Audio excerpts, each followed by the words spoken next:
What was the most expensive thing you ever got for free, because someone made a mistake and didn't charge you? An entire brand new in-store $600 queen mattress. To this day I have no idea what happened with this one. I just moved into my first official place, which I split with my brother. Up to that point I'd slept on a twin my entire life, but having reached what felt like a pinnacle of success, I thought I needed a mattress worthy of my newly independent status. I went to a couple stores where the salesman followed me around and generally creeped me right the heck out. The mattresses were also much more expensive than I'd planned on anyway that I probably would have given up regardless. Well, one day shortly thereafter, I was driving to work when I passed a store that I'd never noticed a closeout sale. I said excitedly to my empty car. Surely there will be something there that I can afford. I beelined over there on my lunch break, unable to wait till after work. It was a tiny shop. Rolled up mattresses were piled in a disorderly heap against the wall inside the door. Beyond them, facing the door, was an equally untidy desk, with papers strewn haphazardly about. To the right was the display floor, which had room for perhaps 8 to 10 mattresses to be out at a time. The middle-aged man behind the desk glanced up over his glasses as I entered. "How can I help you?" he asked. "I'm looking for a memory foam mattress. I'm hoping to find one on the softer side, but I've also heard they can have problems with retaining heat and I want to avoid that." The man nodded and stood, beckoning me over to the first of the 8 mattresses on display.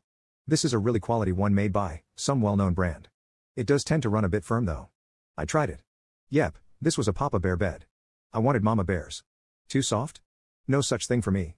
Goldilocks was crazy. The salesman motioned me to the second bed in the line. "This one is softer, and it's a really great off-brand bed. With built-in cooling solutions. It's also cheaper by about $200. I sat on the edge, swung my feet up onto the protective cover across the bed, and sank down into utter bliss. This was it. I was astonished by how both squishy and supportive this mattress managed to be.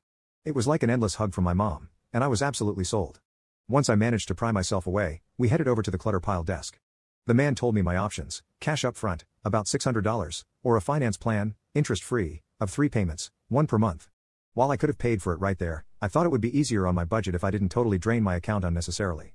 He rummaged around for a while before unearthing the proper paperwork, and filled me in on the story of his doom store while I filled it out. Competition was fierce, he said, and being such a tiny store, he struggled to bring in customers. Add to that he and his teenage son did all the deliveries, made especially difficult by the fact that his back was starting to go, and he was just done. "I'm going back to long-distance trucking," he confided. "I've already got a job lined up, with benefits and better pay, and I can give my back a rest." I handed him the paperwork, and he told me to come back after work and I could load up my bed after he'd processed my info. Promptly at 5 o'clock that night, I was back, card in hand and ready to load up. The salesman met me outside, apologetic. He'd not had time to run my paperwork, he said, but that was all right. I could still take the mattress that day, and he'd call me when he'd set up my payments. I couldn't complain too much about that, so his son helped me load the tightly rolled mattress into my hatchback and off I went. By the following week I'd still heard nothing back. The mattress had taken a couple days to air out, and it still smelled weird from newness, but overall I was loving it. Like the Lannisters, however, my parents taught me to always pay my debts, and I'd worked hard to earn this mattress.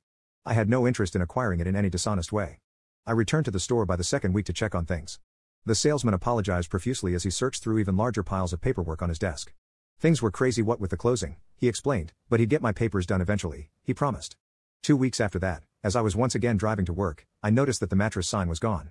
His delivery truck was no longer parked there, either, and the windows were empty and dark. I checked that night to confirm, and sure enough, he was gone. I had no way to contact him, either, since the only number available had been for the business. For years thereafter I waited to hear from him. I halfway thought that collections might show up at my door or in my mailbox or however they shake money out of supposed mattress thieves. I like to think he just scraped all those papers into a box in the end, and took great satisfaction in tossing that box on his celebratory bonfire that evening. I'll likely never know for sure, but 4 years later, I'm curled up on that same mattress, comfortably typing out this story. Somewhere I hope there's a happy long-distance truck driver who found a good job and a good life, so good, in fact, that the $600 he missed out on never even crosses his mind.